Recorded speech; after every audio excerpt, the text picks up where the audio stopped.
Welcome to the Official Personality Guru. A healthy INTJ will look different to many, but overall is someone who has worked on their inferior functions while utilizing their primary ones.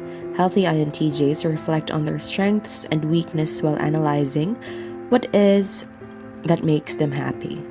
A healthy INTJ is using their NITE, FI, SE at optimum levels and is one who accepts all facets of their type. INTJs are uncomfortable with using their FI and consciously ignore, avoid it, and instead emphasize their NITE traits, sometimes unknowingly to their detriment.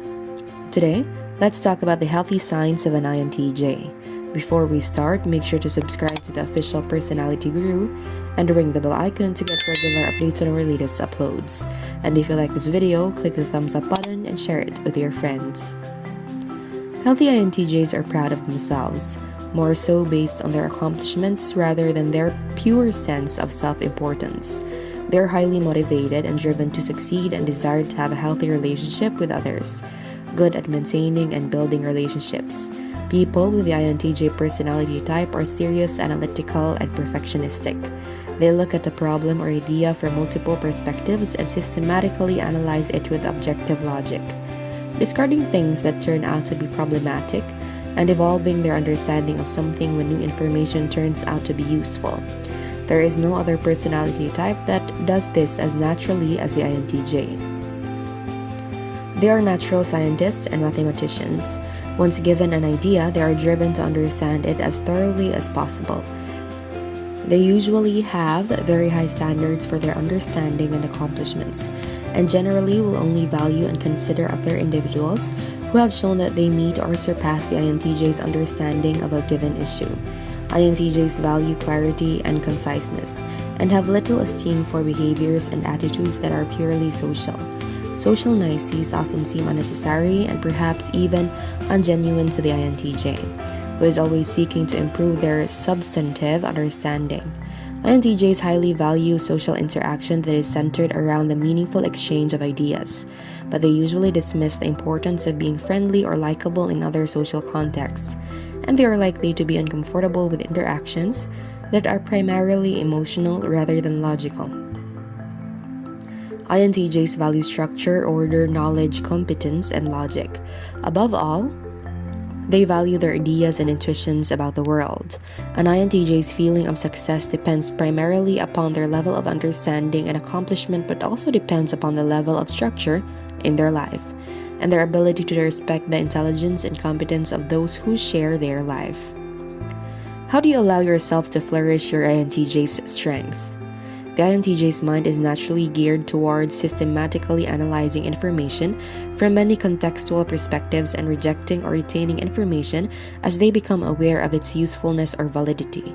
They probably do very well in school and in any pursuit that requires serious analytical thinking. They are extremely insightful and see things that are not obvious to others. This ability to see patterns and meanings in the world can help the INTJ in many different ways. When given a goal or context, an INTJ can generate all kinds of possibilities. They're able to see the problem from many different angles and come up with a solution that fits the needs of the current situation. INTJs don't take criticism personally, are open to changing their opinions when they're shown a better idea or a better way of doing something, and have a stick-to-it attitude. They're not afraid of hard work and will put forth a great deal of effort towards something that they are interested in. This persistence will help the INTJ to achieve any identified goal. Potential problem areas. With any gift of strength, there is an associated weakness. Without bad, there would be no good. Without difficult, there would be no easy. We value our strengths, but we often curse and ignore our weaknesses. To grow as a person and get what we want out of life, we must not only capitalize upon our strengths, but also face our weaknesses and deal with them. That means taking a hard look at our personality type's potential problem areas. INTJs are rare and intelligent people with many special gifts. This should be kept in mind as you read some of the more negative material about INTJ weaknesses. Remember that these weaknesses are natural. We offer this information to enact positive change, rather than as blatant criticism. We want you to grow into your full potential and be the happiest and most successful person that you can become. Explanation of problems. Most of the problems described above are a result of introverted intuition overtaking the INTJ's personality to the point that all the other functions become slaves to introverted intuition. A healthy personality needs to have a good balance between its dominant and auxiliary functions. For an INTJ, the dominant introverted intuition needs to be well supported by the auxiliary extroverted thinking function. If extroverted thinking exists only to support the desires of introverted intuition, then neither function is being used to its potential. Introverted intuition is a personality function that constantly gathers information and sees everything from many different perspectives. As the dominant player in a personality, it has the effect of constantly bombarding the psyche with new information to consider. Introverted intuition is sort of like a framework for understanding that exists in the mind. As something is perceived, it is melded into the existing intuitive framework. If an entirely new piece of information is perceived by the introverted intuitive, that person must redefine their entire framework of reference. So, introverted intuitive are constantly taking in information about the world that needs to be processed in a relatively lengthy manner to be understood. That presents quite a challenge to the INTJ. It's not usual for an INTJ to feel overwhelmed with all of the things that he or she needs to consider to fully understand an idea or a situation. When introverted intuition dominates the INTJ such that the other functions cannot serve their purposes, we find the INTJ cutting off information that it needs to consider. If the psyche is presented with information that looks anything like something that introverted intuition has processed in the past, it uses extroverted thinking to quickly reject that information. The psyche uses extroverted thinking to reject the ideas, rather than analyzing the information with its intuitive framework, and therefore reduces the likelihood that the framework will have to be reshaped and redefined. Using extroverted thinking in this manner serves the INTJ psyche in two ways. One, it saves it the energy that would have to be expended to truly consider new information. And two, it protects the INTJ's sacred inner world. In either case, it is not ideal.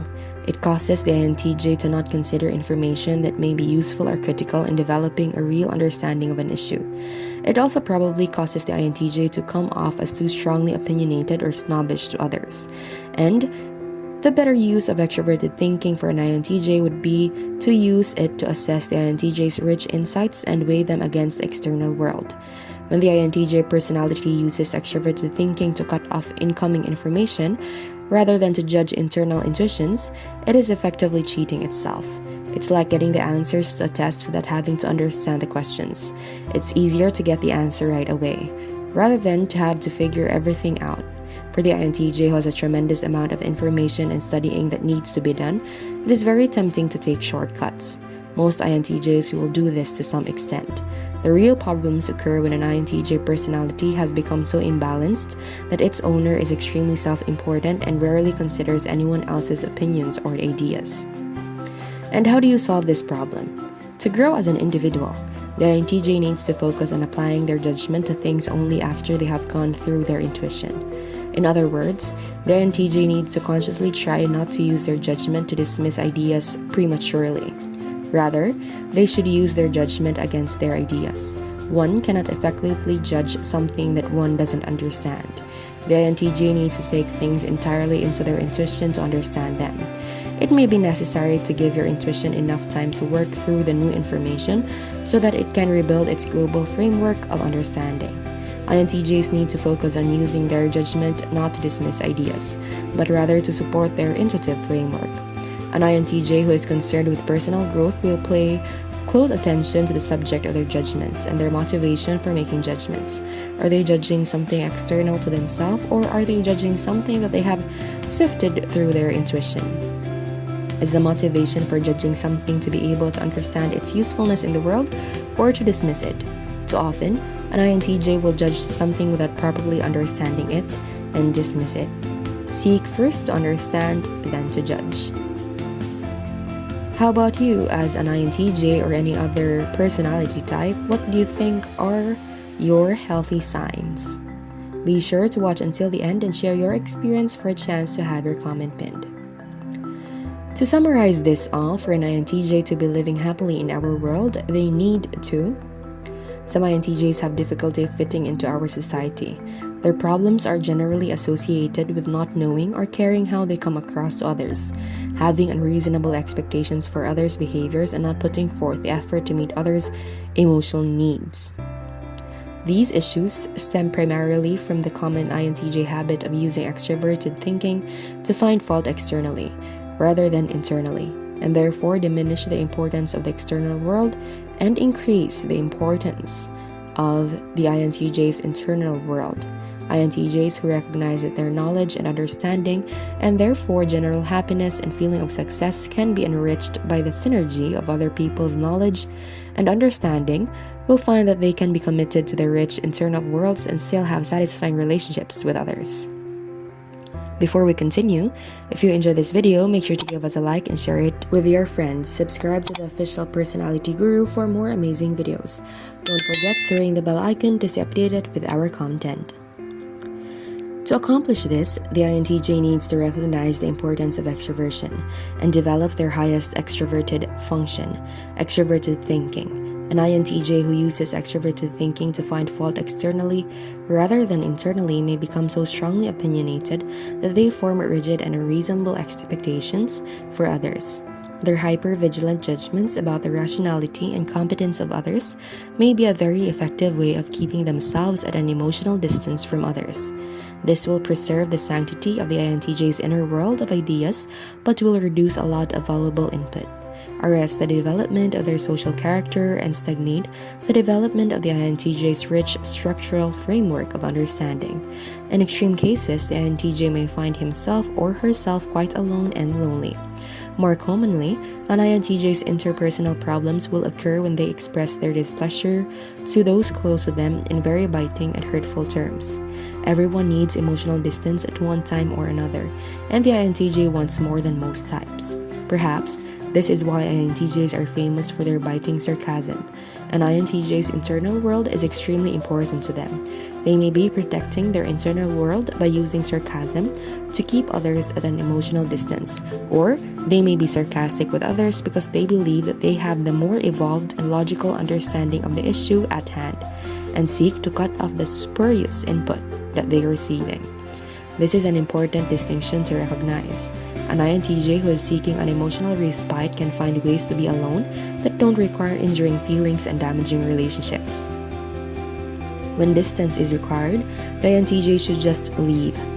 If an explanation is necessary, an INTJ should use their extroverted thinking to explain their need rationally and objectively, rather than using extroverted thinking to insult the other person, and therefore prod them into leaving.